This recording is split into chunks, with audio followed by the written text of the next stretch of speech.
Este programa es presentado por Diario La Voz, un suceso nacional. El Espectador de Caracas. 800 Noticias. Forum Supermayorista. Compra más, ahorra más. Romanos Food.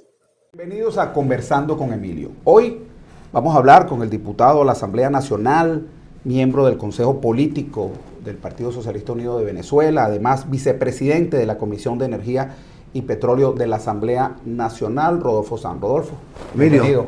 Gracias por la invitación. Rodolfo, muchísimos temas que pudiéramos hablar contigo, pero indudablemente que el tema del momento son las elecciones presidenciales. Elecciones presidenciales que están pautadas para el domingo 28 de julio.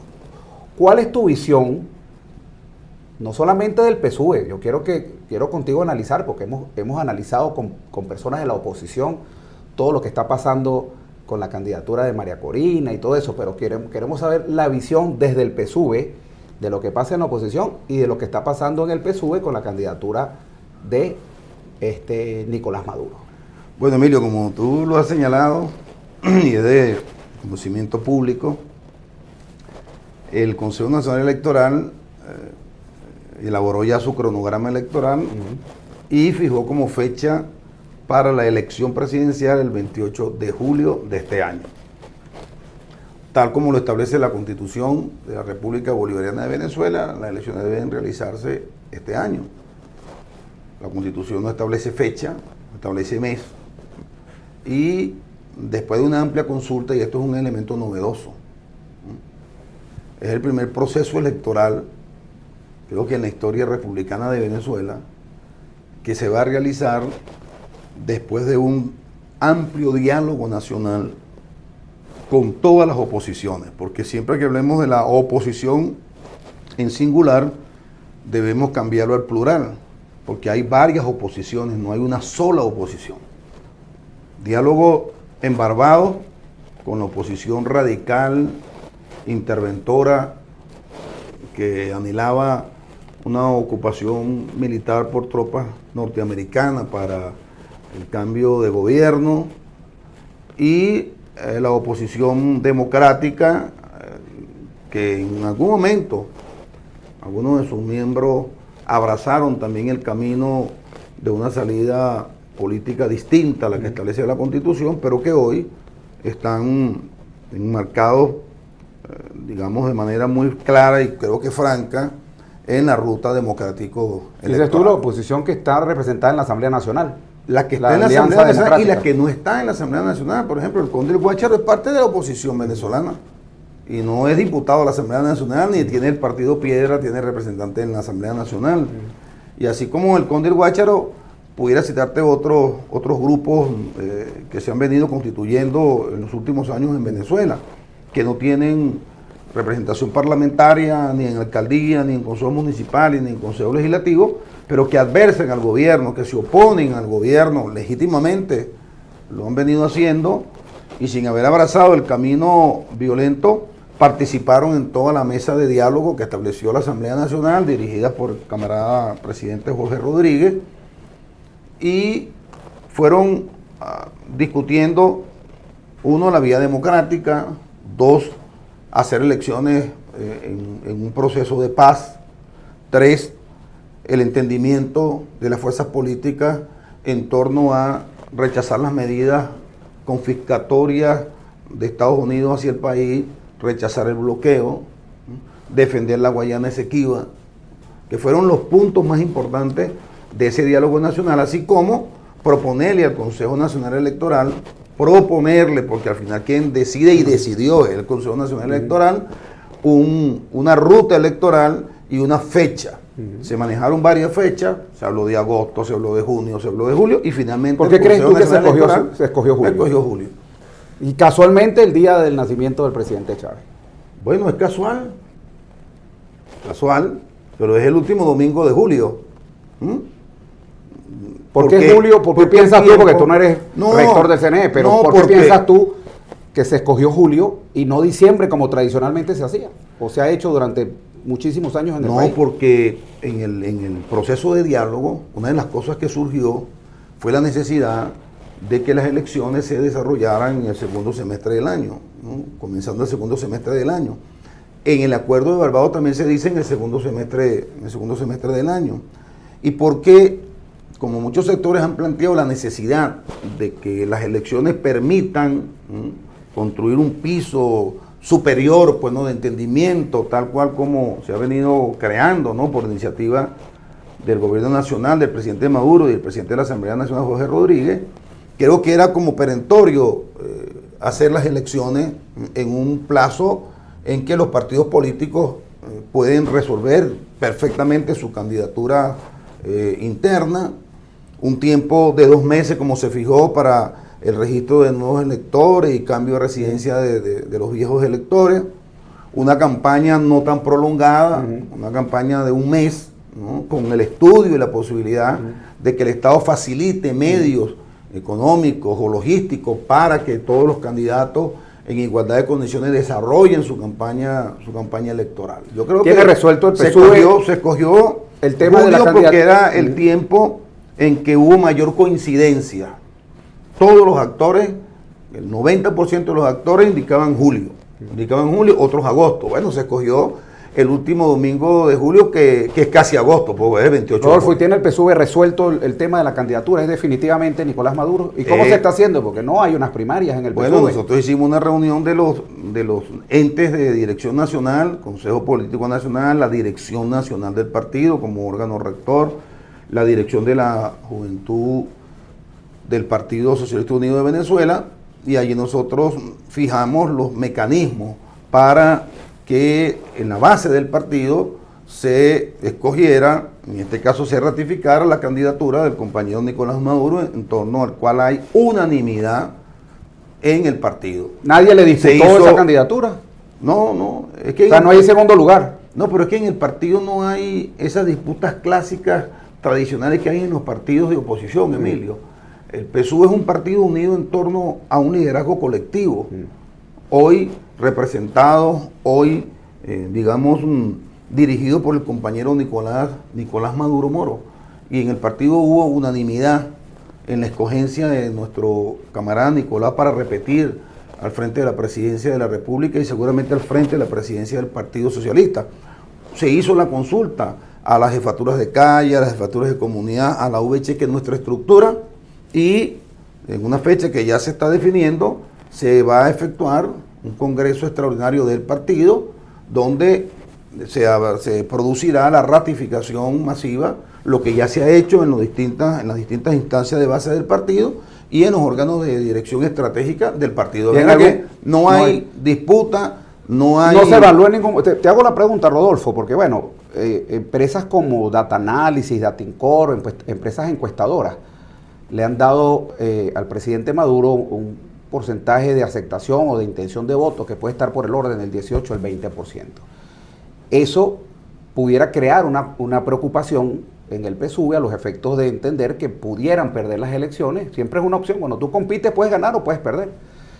Pudieran perder las elecciones por ese momento que pudiéramos decir no es el mejor momento el que vive el presidente Maduro o el mismo PSUV. Bueno, no es nada ilógico, son 25 años en el gobierno, el peso de ese gobierno siempre es carga contra el partido que esté en el gobierno, y pudiera haberse evaluado otra persona. En algún momento se evaluó otra persona, se hablaba de la Cava, se hablaba de otros personeros del gobierno. En algún momento se planteó que pudiera ser otro diferente a Maduro. Todo lo que se habló fue especulaciones. Cada quien tiene el derecho de especular lo que quiera sobre la vida interna de un partido, sobre una candidatura presidencial, no es un momento como este, pero en el Partido Socialista Unido de Venezuela creo que desde siempre ha habido una concepción homogénea, unánime, de que el compañero Nicolás Maduro debe repetir como candidato, y estamos convencidos nosotros como presidente de la República. Cuando tú dices de los datos de las encuestas, bueno, a las encuestas hay que creer un porcentaje de lo que ellas dicen, ¿no? En Venezuela las encuestas se han equivocado bastante, ¿no? Y durante mucho tiempo. ¿Tú piensas que estos porcentajes bastante no son así? Tiempo. No, yo no creo eso. Tiene una aceptación muy superior a lo que dicen esas encuestas, muy superior a la que dicen esas encuestas. Pero tú tienes que evaluar, Emilio, cuando tratas de contextualizar el problema numérico estadístico de los 25 años de gobierno. Pero en esos 25 años de gobierno, tú tienes que meter las sanciones unilaterales de Estados Unidos, tú tienes que meter el bloqueo de Estados Unidos, tú tienes que meter los efectos que ha generado ese bloqueo. Es difícil hacer un análisis de la situación de Venezuela hoy sin pasearse por los perversos efectos que ha tenido la ofensiva norteamericana contra el gobierno del país. Y en este caso que contra la gestión de gobierno. Era contra el gobierno, entre comillas, pero que terminó siendo una ofensiva contra toda la población. ¿O a ti no te afectó el bloqueo? A todos. A todos. Entonces no fue contra el gobierno, fue contra el país, con la estrategia de que eso iba a erosionar las bases de apoyo del chavismo, en primer lugar. Eso iba a generar un desgaste monumental del gobierno. Eso iba a hacer que la población reaccionara contra el gobierno, algunas veces de manera violenta, otras veces por la vía de cualquier proceso electoral, y con ello garantizar la derrota del presidente Maduro o el derrocamiento del presidente Maduro. A eso tiene que sumarle todos los episodios de magnicidio, de violencia, de solicitud de intervención armada de los Estados Unidos, como que si quienes lo hacían pedían la realización de un templete de carnaval, como que si los misiles o las bombas distinguen entre chavistas y no chavistas, ¿no? Una posición extremadamente irresponsable y criminal. Es decir, en el inventario de los 25 años tienes que meter eso, pero más tienes que meter, Emilio, en ese inventario todo lo que se vivió durante el gobierno del comandante presidente Hugo Chávez. En cuanto recibió Chávez la pobreza en este país y a cuánto la redujo. Sin casi 60% de pobreza, la redujo la pobreza general a 29%. Casi 20% de la pobreza extrema, la pobreza crítica, y la redujo a 4% de la población. Con programas que para uno eran populistas, porque era gasto social. No, pero nosotros era inversión social.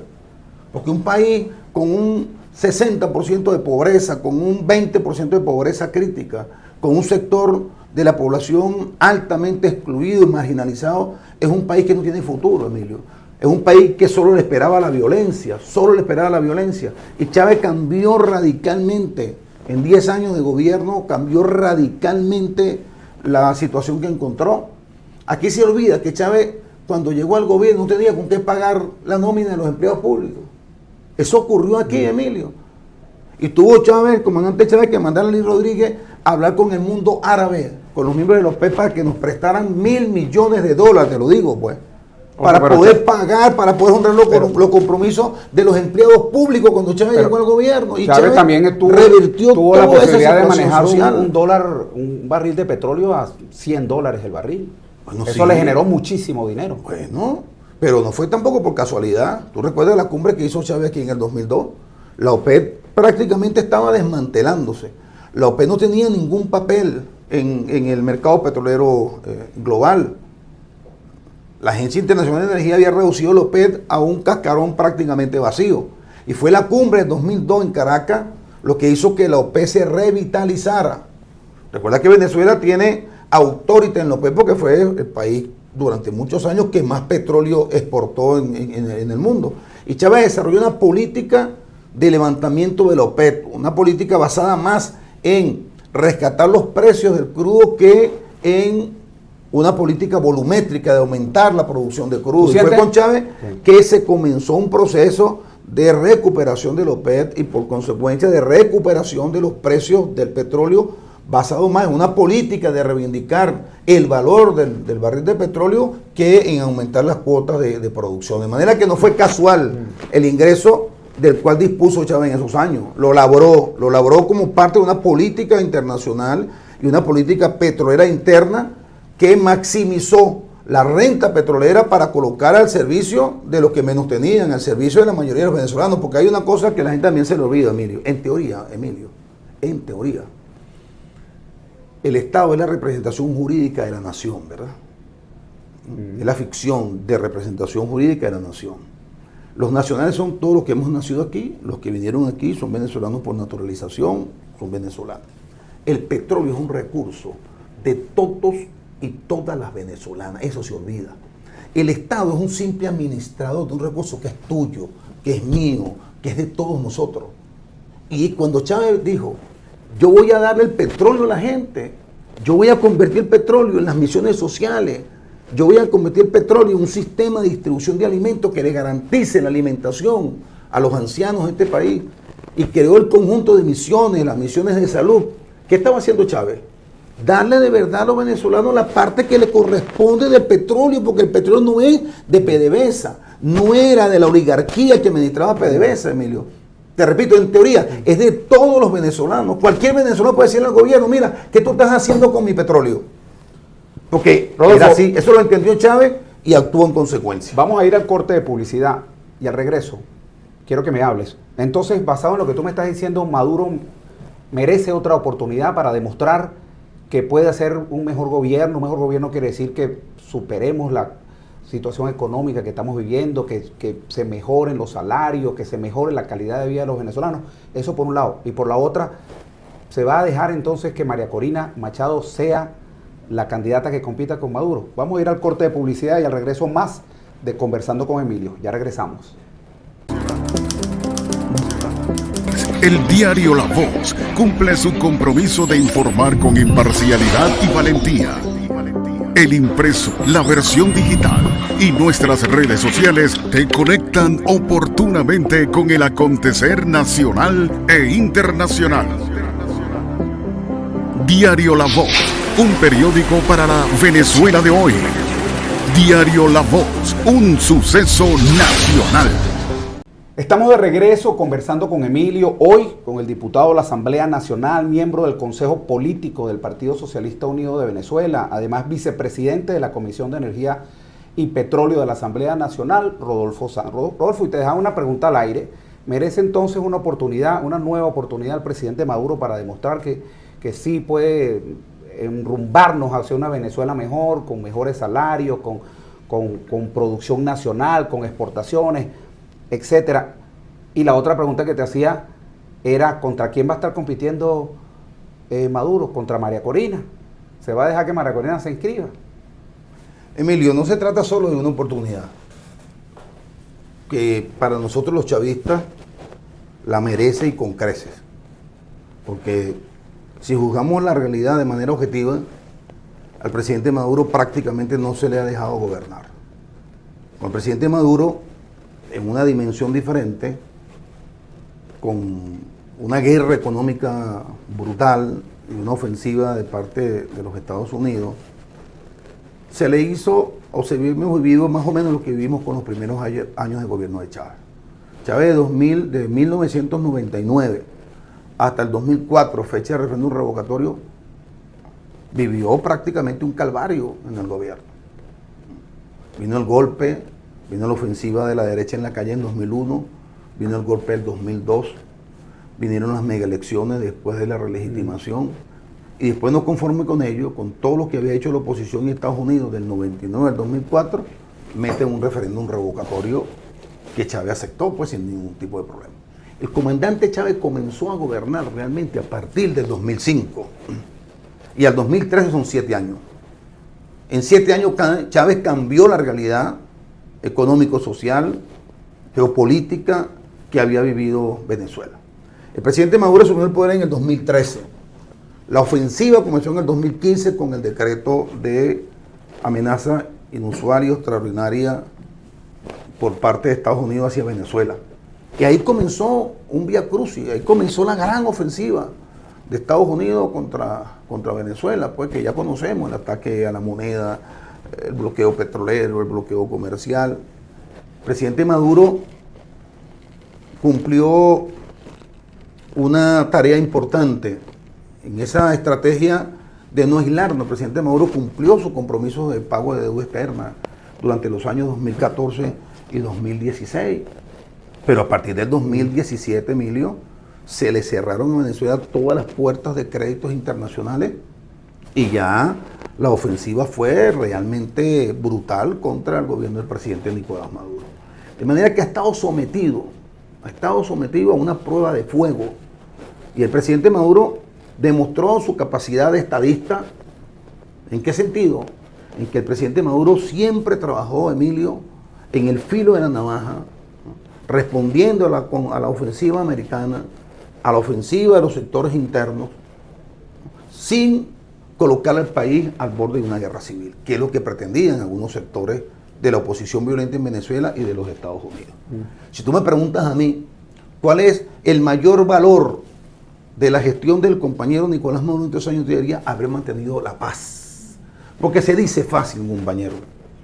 Se dice fácil, Emilio. Pero yo quisiera ver a muchos opositores aquí viviendo una situación como la que se vive hoy en Palestina. Yo quisiera ver a esos opositores haciendo política en Yemen del Sur, en esos países que prácticamente viven todo el año en una guerra. No, el valor de la paz para nosotros ha sido demasiado importante.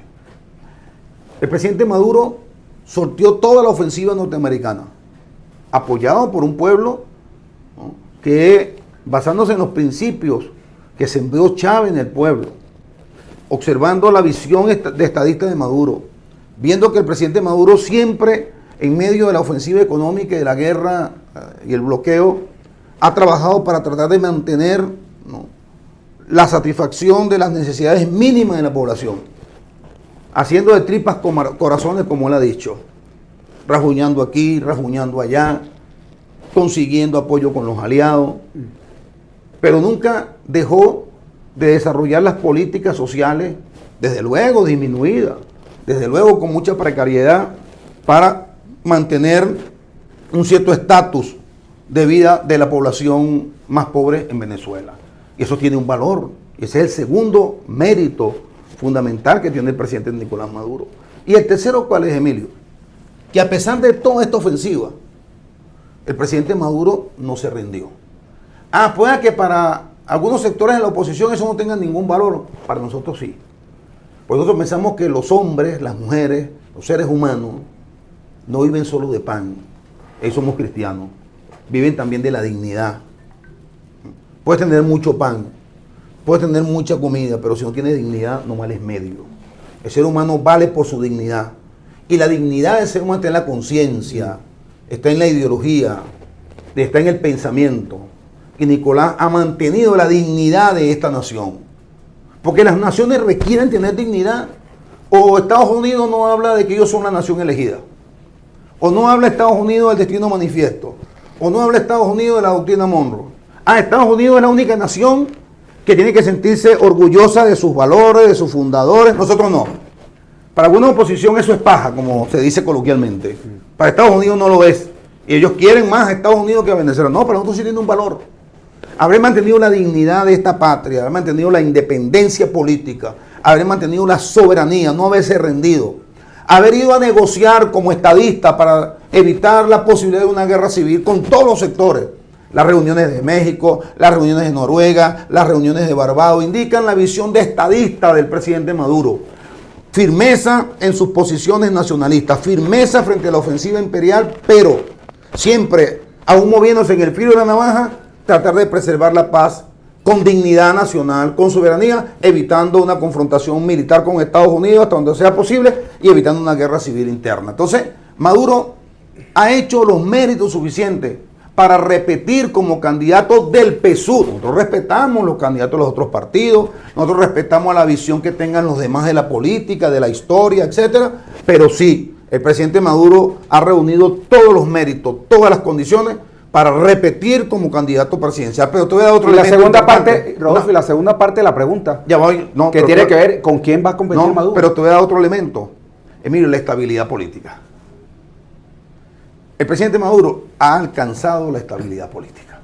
Si alcanzó la estabilidad política, o te pregunto, mira, tú que eres un empresario de los medios de comunicación, no hay estabilidad política hoy en Venezuela. Tú sales tranquilamente y te desplazas donde te dé la gana, sin una tranca, sin una quemazón. Hay estabilidad política. Y nosotros nos interesa que el crecimiento económico que hemos tenido en estos últimos 3 años, por las acciones de la política económica del gobierno, se mantenga, porque sin estabilidad política no se garantiza crecimiento económico y mucho menos desarrollo económico. Maduro es la única garantía de estabilidad política en Venezuela hoy, incluso para la derecha, incluso para los sectores que están invirtiendo en Venezuela. A ti, Emilio, como empresario, te conviene que sea Maduro el candidato y que Maduro gane, porque eso da una continuidad en la estabilidad política del país. Otra situación irregular es volver otra vez a la inestabilidad, es volver al conflicto político. Porque tú crees que aquí anda un candidato de la derecha y dice que va a meter preso a todos los chavistas, que vamos a hacer justicia y vamos al revanchismo para encarcelar a los responsables de lo que ellos hicieron, pero que bueno, dice que los responsables somos nosotros, ¿no? De la violencia, etcétera. ¿Y tú crees que eso le da estabilidad política al país? ¿Tú crees que los chavistas van a irse a dormir por su casa? ¿Tú crees que en la Fuerza Armada los oficiales que se han comprometido con la estabilidad política de este país, que han rechazado las agresiones estadounidenses, que están dispuestos a defender al riesgo y al costo que sea posible la Guayana Esequiba, se van a quedar tranquilos frente a una eventual candidatura y triunfo de un sector de la oposición de ultraderecha aliado con Estados Unidos? No, Emilio, viene un proceso de confrontación interna otra vez.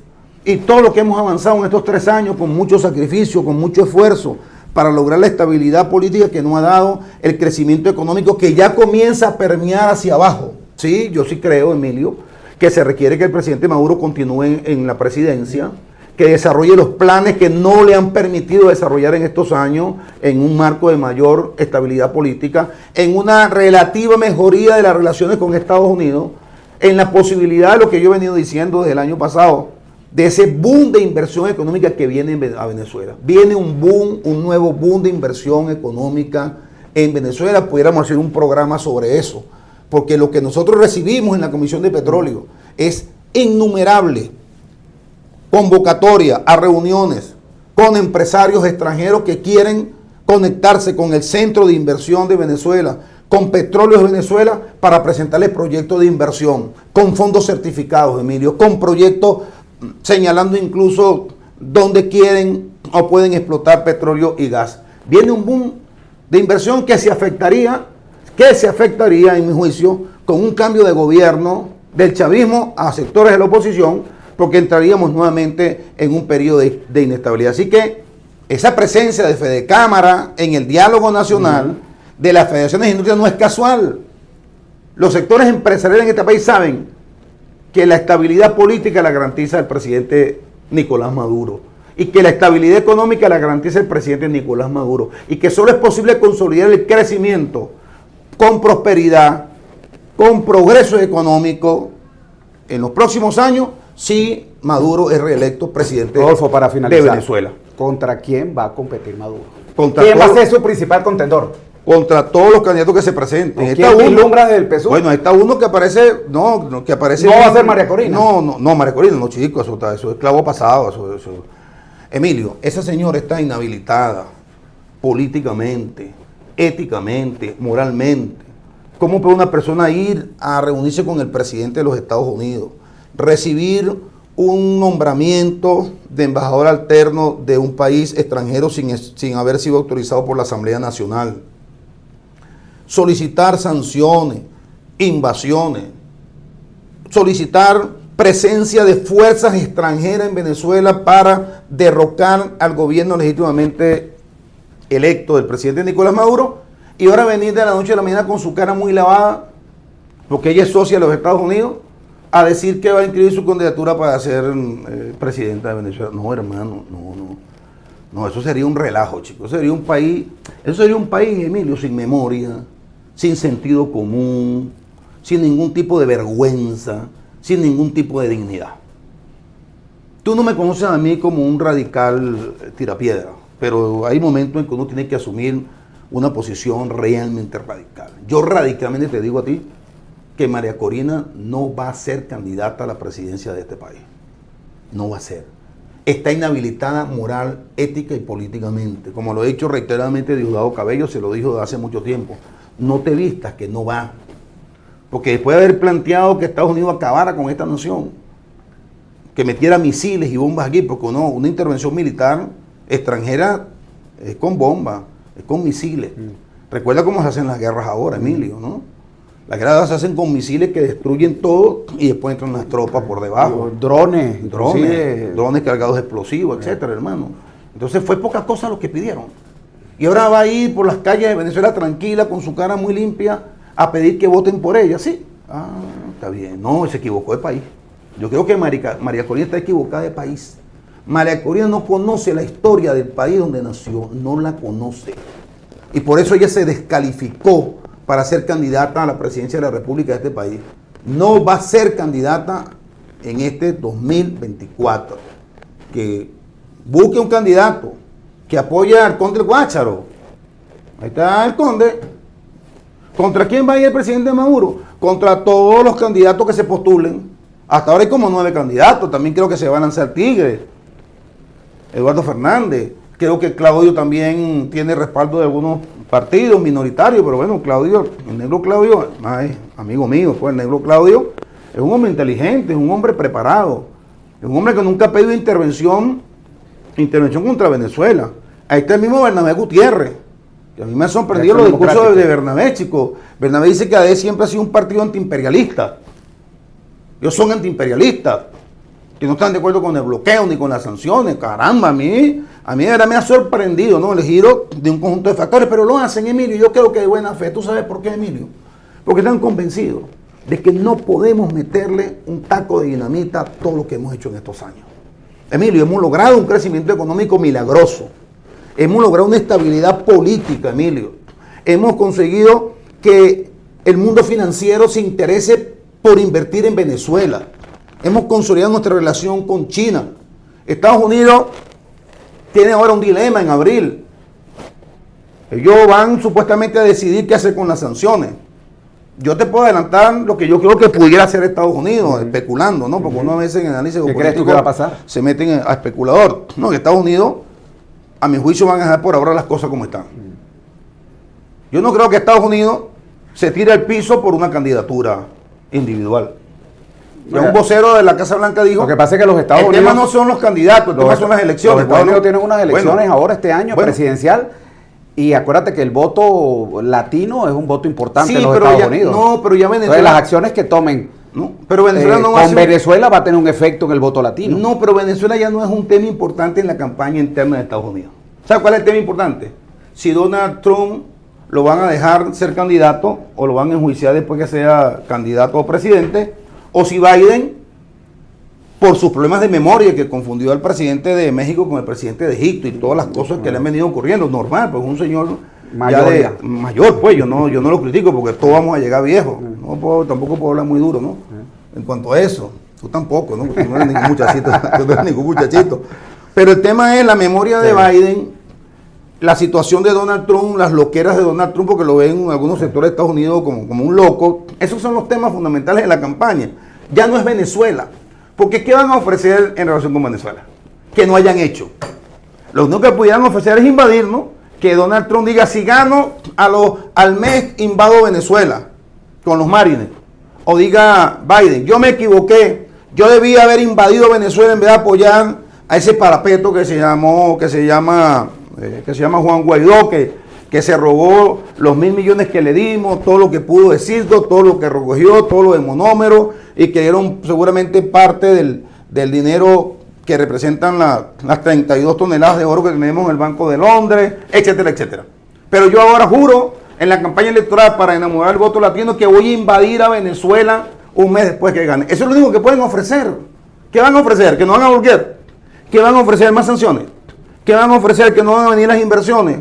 Bueno, yo no sé cómo van a resolver su problema en el Medio Oriente y su conflicto con Rusia, ¿no? Yo no sé si ellos las tienen todas para ganar. Yo no creo que Estados Unidos tenga hoy, hermano mío, el escenario de 10 años atrás, o de 20 o 50 años atrás. No, el mundo cambió. Podríamos hacer un programa para hablar de la geopolítica global, porque ese es parte de mi próximo libro, pero Estados Unidos no tiene nada que ofrecer metiendo a Venezuela como tema de la campaña electoral, porque todo lo que pudieron haber hecho para derrocar al presidente Maduro lo hicieron y fracasaron. Los electores no le van a creer ni a Trump ni a Biden de que ellos al llegar al poder van a derrocar al presidente Maduro, porque intentaron de todo y no pudieron hacerlo, y te digo, no podrán hacerlo. Bueno, Rodolfo, lamentablemente se nos acabó el tiempo y ese programa me lo debes, es un programa de geopolítica. Ahorita vamos a hablar de las elecciones. Ya el 21, hoy es 12, todas esas incógnitas están a punto de resolverse, porque el 21 comienza el lapso de inscripción. El 21 es el próximo jueves. El próximo jueves tendrá que ir el candidato de la oposición, María Corina. ¿Qué va a pasar ese 21? ¿Qué va a hacer la oposición? Mire, Ahora es que tenemos cuento aquí para Y rato. termino diciendo, Emilio, me lo permite, un minuto. No empiecen a decir algunos candidatos que es muy rápida la elección, es que no hay tiempo para nada. Ustedes tenían una consigna que decía elecciones ya. Bueno, querían elecciones ya. No estamos haciendo ya. Le estamos dando 5 meses para que se preparen. Fíjense lo benévolo que fue el Consejo Nacional Electoral. Porque el Consejo Nacional Electoral pudo haber escuchado el clamor de todos los sectores de la oposición venezolana que decían elecciones ya, Maduro está derrotado, nosotros queremos simplemente ir a contar los votos. Bueno, ya pues, elecciones ya, 28 de julio. Prepárense pues, busquen su alpargata porque tienen que empezar a bailar joropo. Muchas gracias. No, gracias a ti, Emilio. Rodolfo Sanz. Y con esa palabra nos despedimos a las personas que se conectaron tardíamente, recordándole que en YouTube, ahora en la tarde, ustedes colocan ahí Conversando con Emilio y ahí encuentran este programa y todos los programas que se han hecho hasta este momento. Será hasta otra oportunidad que estaremos conversando con Emilio. Chao, chao. Este programa fue presentado por Diario La Voz, un suceso nacional. El Espectador de Caracas. 800 Noticias. Forum Supermayorista. Compra más, ahorra más. Romanos Food.